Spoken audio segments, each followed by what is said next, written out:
Hello everyone. Today we have three of our CS executive students जिन्होंने अपने exams just अभी clear किए हैं. Second group. This is Chandni, Prachi and Khushbu. They have just cleared their CS executive group 2. इन्होंने हमारे साथ प्राची और चांदनी ने ग्रुप 1 क्लियर किया था जून 24 अटेम्प्ट में and both of them have cleared both of the groups in single attempt. Yes. Correct? Khushboo I think आपका एक ग्रुप बचा है which is group 1. Okay, great. But here we are to discuss group 2.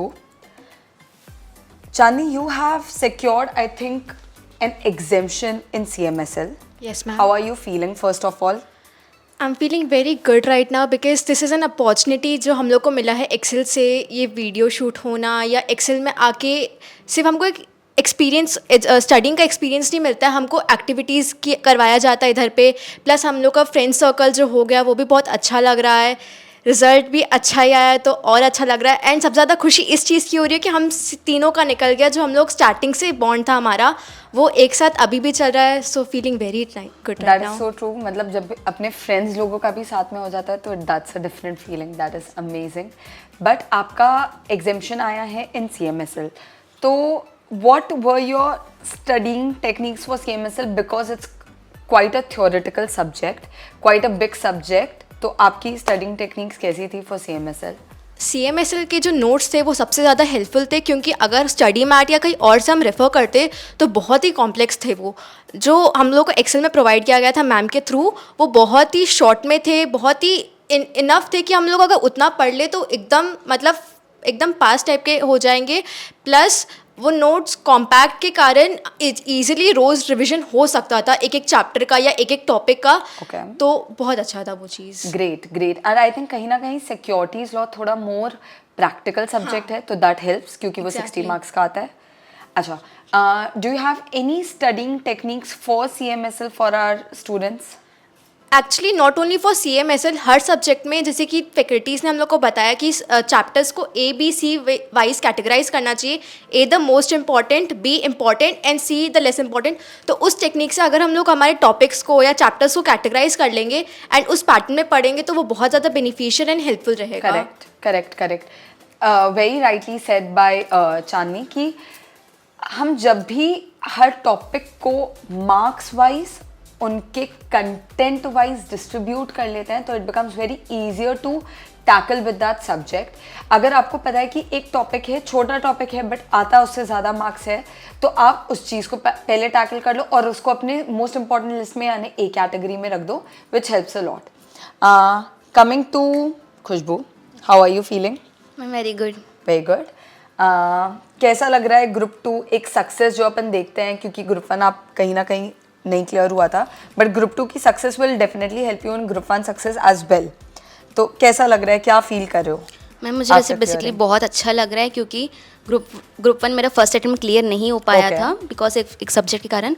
और group 2 हम लोगों ने इतना focus के साथ फिर मैंने ग्रुप 2 स्टार्ट किया ताकि मुझे इस बात का फोकस करना था कि मुझे फर्स्ट अटेम्प्ट क्लियर करना ही है. फिर जब हम एक्सेल आए, हमारे सारे फ्रेंड्स भी हम एक्सेल आए, बहुत अच्छा लगा. और हमने ऐसा स्टार्ट किया कि हर एक सब्जेक्ट्स को इक्वली पढ़ना है और जो ईजी सब्जेक्ट उसमें इतना फोकस करना है कि हमारा वो एग्रीगेट ईजी क्वालिफाई कर सके. बहुत अच्छा, good technique. And I see that you have received an exemption in ECIPL. Yes ma'am.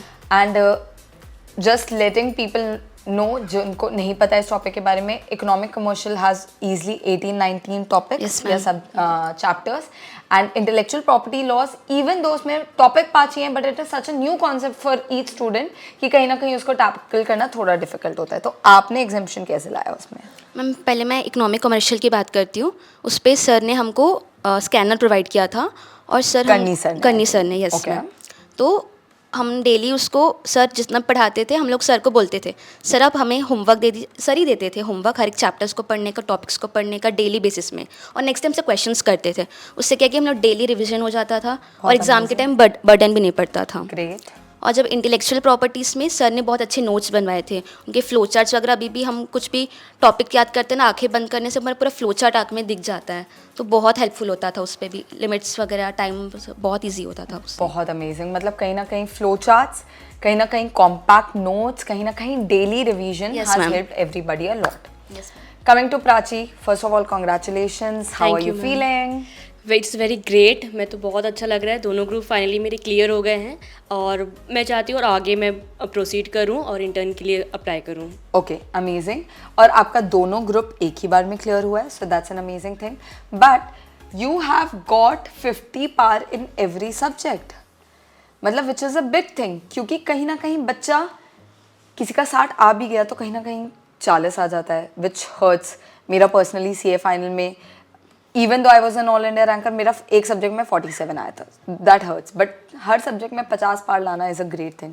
तो ये आपने कैसे किया, मतलब तीनों सब्जेक्ट को इतना इक्वल कॉन्सेंट्रेशन कैसे दिया? सबसे पहले मेरा स्टडी प्लान में था कि मैं तीनों सब्जेक्ट को इक्वल्स टाइम दूंगी, किसी एक सब्जेक्ट पे मैं पर्टिकुलर ध्यान नहीं देती थी, मैं तीनों सब्जेक्ट को पढ़ती थी.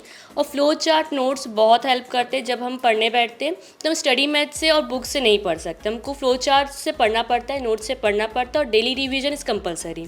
उससे हमको डेली रिवाइज करना पड़ता है, हर सब्जेक्ट को हमको डेली रिवाइज करना है. मैं पर्टिकुलर हर सब्जेक्ट को 3 से 2 घंटा में हर सब्जेक्ट में पर्टिकुलर देती थी. Okay, amazing. रिवाइज करती थी. एंड नेक्स्ट डे सबसे पहले करने से जो हमारी फैकल्टी हैं उन्होंने बहुत बड़ी हेल्प की कि हम डेली रिवाइज करते थे और डेली वो हमसे क्वेश्चंस करते थे, जिससे हमारे एग्जाम टाइम में बर्डन नहीं बना. इवन हमारे CMSL मैम जो हमसे डेली हमको थोड़ी थोड़ी बेसिस पे याद करनी देती थी and the next day question करती थी. एग्जाम टाइम में बिल्कुल बर्डन नहीं पड़ा कि हमको किसी चीज़ को लर्न करना है, ओनली थिंग इज रिवाइज करना है. तो मैं एग्जाम टाइम में कम हमारा नहीं तो नहीं 2 टाइम्स हमारे रिवीजन हुए हैं एग्जाम टाइम में. Revision is a most important thing, मैं यहाँ तक ही जानती हूँ. बहुत अमेजिंग, बहुत अमेजिंग. और आप लोगों के पास इतने थ्योरेटिकल सब्जेक्ट थे और टैक्स की एक स्पेसिफिकली CS की एक टैक्स की खासियत है, DT और IDT में सब कुछ सब दे दिया है, सब कुछ. एंड सारे जितने भी सेक्शंस कवर कर सकते हैं उतने कवर हो जाते हैं. तो एक महीने में, और I would like to know तीनों का पॉइंट ऑफ व्यू, एक महीने में आपने तीनों सब्जेक्ट्स को कैसे टैकल किया, स्टार्टिंग में चांदनी में भी? सबसे पहले तो GST के जो नोट्स थे, फ्लो चार्ट्स थे, वो सबसे बेस्ट थे. मैम के थ्रू ने जो हमको मैम ने प्रोवाइड किया था वो सबसे अच्छे थे. एकदम ज़्यादा एक जगह पे हर चीज़ हमको GST का मिल जाता था, बेस्ट. एंड अगर हम DT की बात करें तो सर हमको रोज़ जो हमारा चलता था क्लास में, हम लोग क्रॉस क्वेश्चंस भी एक दूसरे से लंच टाइम में करते थे ब्रेक में. और फिर हम लोग का प्रैक्टिस एकदम ज़रूरी था, तो वो भी हम लोग को बहुत प्रोवाइड किया गया थ्रू नोट्स सर के, तो उससे हो गया. Okay, great. ये हुई मैम ने कवर किया GST एंड DT को. व्हाट अबाउट यू, आपको क्या लगता है तीनों सब्जेक्ट को कैसे टैकल करना चाहिए? मुझे लगता है कि हमको तीनों सब्जेक्ट को डेली बेसिस पे रिवाइज करना चाहिए. हम पर्टिकुलर GST या इनकम टैक्स बैठ के नहीं याद कर सकते, हमको तीनों सब्जेक्ट को पढ़ना चाहिए. जैसे हम कोचिंग से जाते हैं तो तुरंत रिवाइज करना चाहिए, मुझे लगता है, क्योंकि हमको दिमाग में, हम जब कोचिंग से जाते हैं दिमाग में हमारे कहीं ना कहीं वो बैठे रहता है, और जब घर जाके हम रिवाइज करते हैं तो हमको जल्दी रिवाइज होता है वो चीज़. और डेली प्रैक्टिस, मैं चाहूँ इनकम टैक्स में डेली प्रैक्टिस बहुत नीड है. हम चाहेंगे कि एग्जाम टाइम से हम 15 दिन पहले इनकम टैक्स पढ़ ले, GST पढ़ ले, तो मुझे लगता है नहीं हो पाएगा. हमको शुरू से इनकम टैक्स में ध्यान देना पड़ेगा. जब सर समझाते हैं दैट स्टार्टिंग से लेके एंड तक क्लास में हम लोग अटेंटिव रहना पड़ेगा, सर जो समझा रहे उसके लिए, और हम घर जाके प्रैक्टिस करें उसके लिए भी. Okay, great. मतलब आपको डेली रिवीजन करना is a must. Khushboo, what do you think आपकी जो 1 मंथ स्ट्रैटेजी थी, लास्ट 1 मंथ की स्ट्रैटेजी, और आप दोनों ग्रुप कर रहे थे, even though you couldn't clear group 1 because of one subject, but otherwise आप दोनों ग्रुप टैकल कर रहे थे, तो आपकी 1 मंथ स्ट्रैटेजी क्या थी? मैम पहले मैंने ग्रुप 2 में फ़ोकस किया, क्योंकि अभी हम लोग का क्लासेस जैसे चल रहे हैं, तो मैंने सबसे पहले ग्रुप 2 में फ़ोकस किया. पहले जो CMSL था उसके मैंने मतलब पर्टिकुलर 1 वीक मैंने CMSL को पूरा एक बार में देती थी, ताकि मतलब टाइम में देती थी. 1 वीक में करना है तो नेक्स्ट बार मुझे 3 डेज़ में करना है उस स्टेप का. Okay, great. तो मैंने अपने लिए टारगेट सेट करते थे. Okay, yes ma'am. और बाकी सब्जेक्ट्स? हाँ, और सेम टैक्स का मेरा थोड़ा वीक था, मतलब मैं प्रैक्टिकल में थोड़ा वीक हो जाता था, तो मैंने GST में बहुत फोकस किया, ताकि मेरा GST बहुत अच्छा रहे.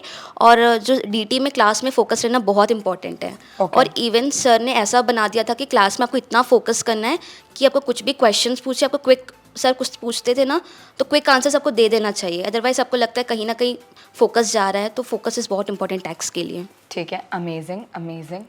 और आस्किंग यू गर्ल्स, मतलब आप लोगों को 1.5 दिन का समय मिलता है पढ़ाई के लिए. मतलब खुशबू का एक एक्सेप्शनल केस था that she got only half day because exam regularly होते हैं. बट अगर कोई एक ग्रुप टैकल कर रहा है तो वो 1.5 दिन में कैसे पूरा रिवाइज कर सकता है? और सबसे पहले नोट्स, हम लोग स्टडी मैट या कोई बुक लेके बैठेंगे एग्जाम टाइम तो हम रिवाइज नहीं कर पाएंगे। तो सबसे पहले होता है नोट्स, हम नोट्स जितना रिवाइज कर सकें। और एग्ज़ाम के टाइम पे फ्लो चार्ट्स, हमें बने हुए नोट्स जो हमने ओन बनाए हुए थे उसको रिवाइज करना सबसे इंपॉर्टेंट होता है एग्जाम टाइम में। और मैं चाहती हूँ कि एग्जाम से एक दिन पहले कि मैं सब चीज़ थोड़ा थोड़ा करके रिवाइज कर लूँ, नॉट ऑल बट मैं थोड़ा थोड़ा पार्ट करके सब चीज़ रिवाइज करूँ। ओके, ताकि कॉन्फिडेंस बने। What about you? एग्ज़ाम से पहले नींद भी उतनी ज़रूरी है जितना हर चीज़ का रिविजन होना चाहिए। एग्जैक्टली, वेरी तो करेक्ट। एक कंप्लीट 6 to 7 आवर का स्लीप होना चाहिए, Right. ताकि अगले दिन जब हम एग्ज़ाम लिखे तो हमारा माइंड एकदम फ्रेश रहना चाहिए। हमारा माइंड में कुछ भी ज़्यादा जंक नहीं भरा होना चाहिए, या फिर हम इतने ज़्यादा कंफ्यूज नहीं होना चाहिए कि हमको कुछ याद ही नहीं आए क्वेश्चंस देखने के बाद। ट्रू। सो आप एटलीस्ट वो स्लीप आवर शेड्यूल जो आपका रहता था वो आप पूरा करते थे। अमेजिंग। और खुशबू, आपने तो सारी पढ़ाई आधे ही दिन में की है। Yes ma'am. तो जैसे and you have cleared group 2 with such amazing numbers, तो आपने आधे दिन में सब कुछ कैसे कवर किया? मैम एक्चुअली होता क्या था कि आपको कोई भी सब्जेक्ट, सपोज मैं CMSL की बात करती हूँ, उसमें कुछ चैप्टर्स होते हैं जो आपको बहुत अच्छी तरीके से याद होते हैं। सपोज ICDR, LODR हमने इतनी बार पढ़ चुका है कि हमको बहुत मतलब 1 घंटे में आपको एटलीस्ट मेरे 3-4 चैप्टर्स हो जाते थे रिविजन, क्योंकि हमने 2-3 टाइम्स रिवाइज किया था। तो वही मैं बोल रही हूँ 2-3 आवर्स में आपको इतनी मतलब आपके पूरे निपटाने जितने भी आपके इजी चैप्टर्स है, जिससे स्कोरिंग चैप्टर्स हैं, और जो बचे हुए टाइम पे वो जो आपके वीक है, जो लेस इंपॉर्टेंट है, उस टाइम को मैंने फोकस किया था। Okay, amazing. क्या आप तीनों ने अपने इट कैन बी जब आप एक्सेल आ रहे हो या तो तब, या 1 मंथ में या 1.5 डे में, I am sure not in 1.5 day, but क्या आप लोगों ने पास्ट ईयर पेपर्स ये सब रेफर किया? Have you? Yes ma'am. सब उसके लिए, और did it help? Yes ma'am, a lot. Ma'am actually होता क्या था, जब वीकली टेस्ट होते थे तो हम एक दिन पहले या 2 दिन पहले स्कैनर्स देखते थे, उसमें पूरे ऑलरेडी क्वेश्चंस दिए होते हैं, तो वो बहुत हेल्प हुआ। वो बहुत ज़्यादा हेल्प वीकली करते टेस्ट थे। में भी। तो आप लोगों को 1 मंथ में पास्ट ईयर पेपर देखना पड़ा, या फिर वो ड्यूरिंग एक्सेल हो गया था? ड्यूरिंग एक्सेल ही हमारा ऑलमोस्ट कवर हो गया था। स्पेशली जो टेस्ट खुशबू ने बोला वो सबसे हेल्पफुल रहा है, one of the most helpful thing वो भी रहा है, क्योंकि टेस्ट में हम जो दिमाग में रखते हैं और जो लिखते हैं देयर इज अ डिफरेंस। तो लिखने के टाइम हमको कॉन्फिडेंस भी आता था कि जो हमारे माइंड में है और जो हम लिख रहे हैं वो करेक्ट है कि नहीं, वो पैटर्न करेक्ट है कि नहीं, वो फ्लो करेक्ट बैठ रहा है कि नहीं। तो वीकली टेस्ट भी बहुत हेल्पफुल रहा है। हाँ, वीकली टेस्ट से कहीं ना कहीं ये हो जाता होगा कि टाइम मैनेजमेंट इंसान सीख लेता है। और क्या आप लोगों ने मॉक टेस्ट दिया था? यस मैम, मॉक टेस्ट देना इज़ द बेस्ट थिंग, क्योंकि मॉक टेस्ट देते तो हमको एग्ज़ाम का प्रेशर, एग्ज़ाम सेंटर में जो प्रेशर मिल रहा है वो इधर पे जो प्रेशर है वो एकदम समझ में आता है, तो हम एग्ज़ाम के टाइम प्रिपेयर रहते कि ऐसा ही होगा हमारे साथ। Correct, that's very correct. Prachi, do you have anything that you want to say from your experience of Group 1, Group 2 that you would like to tell your colleagues, friends, जो भी आपको सुन रहे हैं, कि क्या आपका एक्सपीरियंस रहा इन टर्म्स ऑफ स्टडिंग? क्योंकि it's a very hectic journey and it's a very mind boggling journey, इतना पढ़ाई करना पड़ता है। तो आप क्या बोलना चाहोगे? सबसे पहले मैं ये बोलना चाहूँगी कि गिव अप मत करना, एग्ज़ाम टाइम तक गिव अप मत करना। एंड मैं बोलना चाहूँगी जो चीज़ पहले पढ़ रहे हो उसको पढ़ो, उसी टाइम पढ़ो। आप ऐसा नहीं कर टाल दो, आप बाद में पढ़ेंगे उसको, ऐसा मत करना, क्योंकि एग्ज़ाम टाइम में बहुत हैटिक होता है सब चीज़ों को कवर करना। जब पढ़ो, जैसे पढ़े उसी टाइम पढ़ो। और प्लीज़ बैकलॉग को क्लियर रखना, अपना बैकलॉग मत पेंडिंग रखना, बैकलॉग्स होने मत देना। प्लीज़ एब्सेंस मत करना क्लास, मॉक टेस्ट डेली देना। एंड जो क्वेश्चन सर जो पढ़ाए हैं याद करें, कोशिश करना कि उसी दिन आप रिवाइज कर सको उस चीज़ को। Amazing, amazing. What do you have to say about that? Ma'am और सर इधर पे जो होमवर्क देते हैं वो कंसिस्टेंटली फॉलो करना, क्योंकि अगर वो आपने कर लिया तो एग्ज़ाम टाइम में प्रेशर इतना कम रहता है, क्योंकि अगर आप होमवर्क के डर से याद करते हो तो एग्ज़ाम टाइम लगता है कि हमारा ये हो चुका है, हम लोग उतना ही रिलैक्स रहते हैं जितना होमवर्क से हमको बेनिफिशियल। होमवर्क बहुत बेनिफिशियल है, प्लस जो क्लास में पढ़ाया जा रहा है वो उधर ही करके ख़त्म कर दो, सिर्फ घर आके उसका रिविजन करो एंड बस। Amazing. Khushboo, what about you? Ma'am मैं बेसिकली ये बोलना चाहती हूँ कि क्लास में रेगुलर होना चाहिए। जो मेरा ग्रुप 1 था उसमें मैंने एटलीस्ट 20-30 डेज मतलब मेरा एब्सेंट बहुत रहा था, तो बैकलॉग्स क्लियर करना बहुत, क्योंकि आपके अगर इन केस ग्रुप एक सिंगल ग्रुप भी करते हो तो आपको 6 to 7 आवर्स ट्रैवलिंग का भी टाइम इंक्लूड करना इसलिए बहुत होता है, तो इसलिए बैकलॉग्स और कंप्लीट करना बहुत डिफिकल्ट हो जाता है। तो प्लीज़ डेली रेगुलर होना चाहिए। और टेस्ट जो वीकली टेस्ट होते हैं हम फ्रेंड सर्कल में बहुत अच्छा कि अब जो ब्रेक मिलता है उसमें भी हमने कभी कभार रिवीजन किया था 15 मिनट्स के ब्रेक में। अगर सपोज मैम कुछ पूछने वाली, सर कुछ पूछने वाले हैं, उस टाइम पे भी हमने काफ़ी यूटिलाइज़ किया, तो बहुत हेल्पफुल होता है क्लास में फ्रेंड्स के साथ भी पढ़ना भी। Amazing amazing. मैं भी एक चीज़ बोलना चाहूँगी that I admire these things about these girls is that ये लोग, आप लोग बहुत रेगुलर थे, और जो आपने बैकलॉग की बात की है ना, ये अभी की सबसे बड़ी प्रॉब्लम है, क्योंकि बच्चे इतना एब्सेंट मारते हैं और हम कितना भी बोल लें वो एब्सेंट मारते ही हैं। अब उसके बाद वो लोग बैकलॉग क्लियर नहीं करते तो कहीं ना कहीं मोटिवेशन कम हो जाता है, कॉन्फिडेंस लेवल कम हो जाता है और एंड तक एकदम हिम्मत हार जाते हैं। तो बैकलॉग क्रिएट करने की सिचुएशन आने ही मत दो। रिवीजन होना, वीकली टेस्ट होना, ये सब तो तब होगा जब आप एक्चुअली प्रेजेंट हो, जब आपने पढ़ लिया है। ये लोग एवरी डे आते थे, और एक्चुअली आप तीनों ही कहाँ, सुबल है, ही हैज़ ऑल्सो क्लियर, वो भी एवरी डे आता था। एंड ये चीज़ें आपको डेफिनेटली हेल्प करेगी जब आप एवरी डे आओगी, क्योंकि आपका फिर एवरी डे रिविजन भी होगा, एवरी डे आप उसी टाइम नोट्स बना पाओगे, एवरी डे घर जाकर पढ़ पाओगे, एंड एवरी डे आप लोग मतलब कुछ भी प्रेशर आएगा ही नहीं। So that is an amazing thing and amazing quality in you girls, जो मैं आप लोगों को बोलना चाहूँगी। This quality of showing up every day, take it to your internship as well and take it for your professional courses as well. Professional courses कभी because you are in Raipur, हो सकता है शायद आप ऑनलाइन लो। अगर आप online भी ले रहे हो, be that dedicated with your professional course and I'm sure कि आप तीनों, you guys will be successful. Thank you so much for talking to us. Thank you.